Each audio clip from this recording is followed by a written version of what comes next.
নমস্কার বন্ধুরা, আমি তিতলি। আজকে আবার একটা নতুন কাজ নিয়ে চলে এলাম। আশা করি তোমরা অনেকেই আমার এই আলপনাটা শর্ট ভিডিও দেখেছিলে। আলপনাটা করেছিলাম কালী পুজোতে, কিন্তু তারপর থেকে আর এডিট করে পোস্ট করাই হয়নি। কারণ কালী পুজোর পরে পরেই চলে গেছিলাম মামার বাড়ি, আর মামার বাড়িতে ভাইফোঁটা উপলক্ষে বেশ কিছুদিন ছিলাম। তো সবাই মিলে ভাই বোনেরা মজা করতে করতে আর ভিডিও এডিট করা হয় বলো। আর মামার বাড়িতে থাকতে থাকতে দিয়ে দিয়েছিল 4th সেমিস্টারের রুটিন, আর মাথায় চলে এসছে চাপ, বুঝতেই পারছো। তারপর টুকটাক ভিডিও বানানো হলেও এই লং ভিডিও এডিট করা হয়নি। তাই এতদিনে একটু পরীক্ষার চাপ কমেছে, তাই ভিডিওটাও এডিট করতে বসে পড়লাম। ভিডিওটা হয়তো আমার এখনও এডিট করা হতো না, যদি না মোবাইলের স্টোরেজটা ফুল হয়ে যেত। তাই মেনলি স্টোরেজ ফুল হয়ে যাওয়ার কারণে ভিডিওটা এডিট করার কথা মনে পড়লো, মানে 4 হলো আর কি। যাই হোক, আলপনাটা করেছিলাম কালী পুজো উপলক্ষে।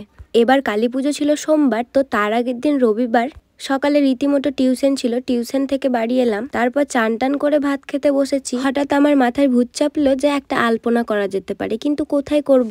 আর এই রুমটাতেও 2.5 বছর আগে একটা আলপনা করা ছিল, আর সব থেকে বেশি ওঠা বসা হয় এই রুমটাতেই। আর এটা ছিল আমাদের পাকা বাড়ির রুম। তো পাকা বাড়িতে আমরা খুব একটা থাকতে লাগিনি।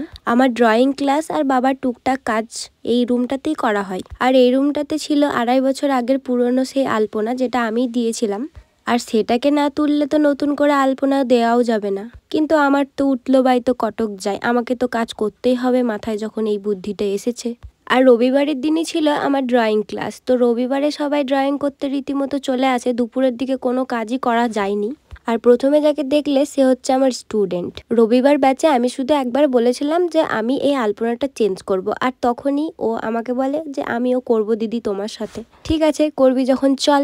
রবিবারের ড্রয়িং ক্লাসটা শেষ করে চলে গেলাম রঙের দোকানে রং কিনতে। আমি আর আমার স্টুডেন্ট দুজন মিলেই রং টং কিনে নিয়ে এলাম। নিয়ে এসে সবার প্রথম কাজ হচ্ছে ওই আগের আলপনাটাকে তোলা। যথারীতি তারপিন তেল সিরিজ কাগজ দিয়ে ঘষতে শুরু করেছিলাম আলপনাটা তোলার জন্য। প্রথমে আলপনাটা তোলার জন্য আমার মাও আমাকে একটু হেল্প করেছিল। তারপর সিরিজ কাগজ দিয়ে আর ঘষতে পারছিলাম না। অবশেষে মনে পড়লো যে একটা ব্লেড বা খুন্তি দিয়ে এটাকে তুললে খুব ভালো হয়। তখন আমরা একটা ব্লেড নিয়ে এলাম আর পুরো আলপনাটা তুলে দিয়েছিলাম।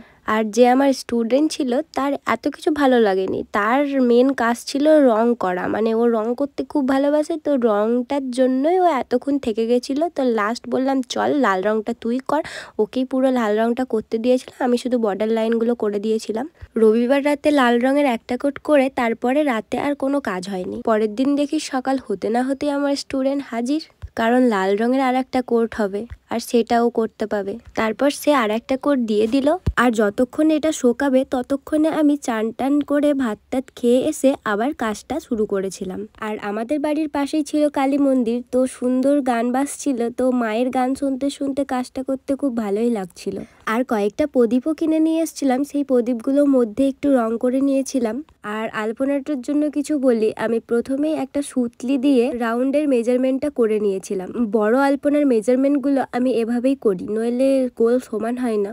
তারপর লাস্ট ফিনিশিংটা করে নিয়েছিলাম। And this is the final look of my Kali পূজার আলপনা। সত্যি বলছি, যখন কোনো জিনিস আমি টাইম নিয়ে করি বা খুব তাড়াহুড়োর মধ্যে, লাস্ট ফিনিশিংটা যখন মন মতো আসে না, তখন মনে আলাদাই শান্তি আসে। তাহলে তোমরা কি বলো? উঠলো বাই তো কটক যাই, সেই কটক যাওয়াটা কিছু কিছু টাইম ভালোই হয়, তাই না? আর আমি প্রত্যেকবার দেখেছি আমার যেই কাজগুলো উঠলো বাই তো কটক যাইয়ের কাজ, সেই কাজগুলোই ভালো হয়। আর যেই কাজগুলো আমি শুয়ে বসে কাটিয়ে করি, সেই কাজগুলো আমার কোনোদিন শেষই হতে চায় না, সব কাজই আমার ইনকমপ্লিট রয়ে যায়। যাই হোক, এবার তোমরা দেখে জানাও তো আলপনাটা কেমন হয়েছে। আর ভালো লাগলে অবশ্যই like, comment, share, subscribe, follow, যেটা মন চাই সেটাই করে দিও।